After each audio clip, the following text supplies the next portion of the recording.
There is no such thing as white witchcraft. Witchcraft is witchcraft. Tarot cards, card reading, everything to know about astral projection, Tibetan Book of the Dead, Buddhism, anything there was to know about spirit guides. And what I would do is I would astral project out of the body, enabling spirits to come in, because in witchcraft I believed that if I could get my own spirit, I could be empowered by bringing spirit guides in. Now understand, I was of the mind that these spirits that were coming in, spirit guides, were nice.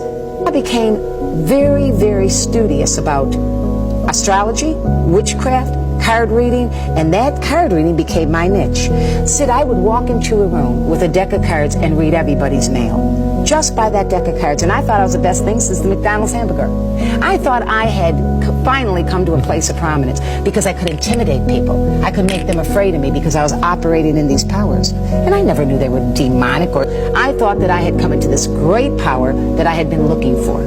The trouble is, when you play with the devil, he doesn't play fair. He'll give you everything you want, all the drugs you want, all the women you want, all the promises, and all the power you want. And when he's done with you, he'll kick the legs out from under you. Sure. That's why you hear rock stars sometimes say, I sold my soul to the devil. Because once you make that trade, he'll give you what you want. But people need to understand that the devil is not sharing his kingdom with anyone.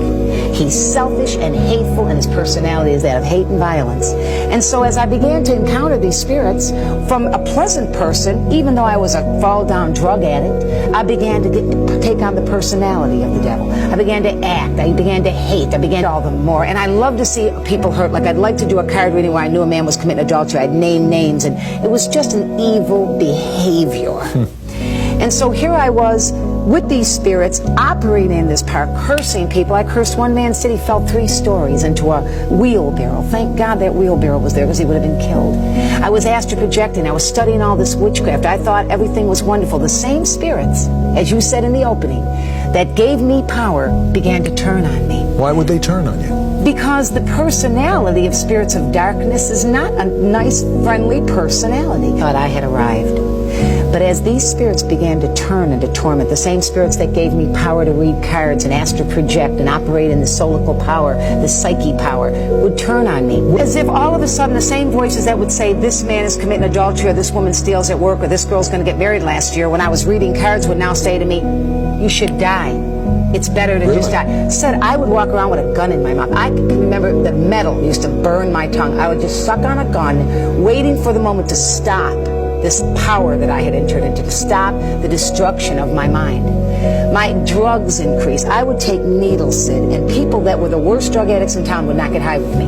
I would go into a bathroom and take a needle and bang it into my arms. I had thick growths all the way down. Today you can see they're totally gone, but thick growths and abscesses all the way up and down my arms.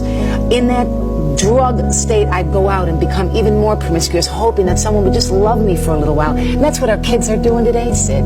They want somebody to love them for 15 minutes. That's why sex has become an everyday movement. Then one day, a young woman approached me named Linda Smith.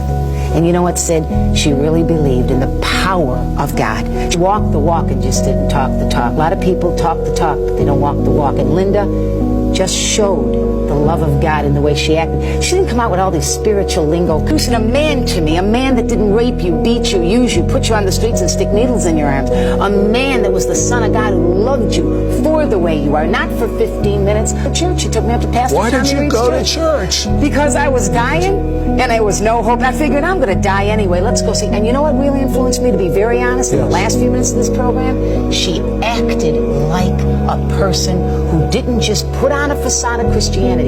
She lived it. She walked it. She didn't want to impress anybody, Sid. She wanted to introduce to a dying, demon-possessed tramp witch.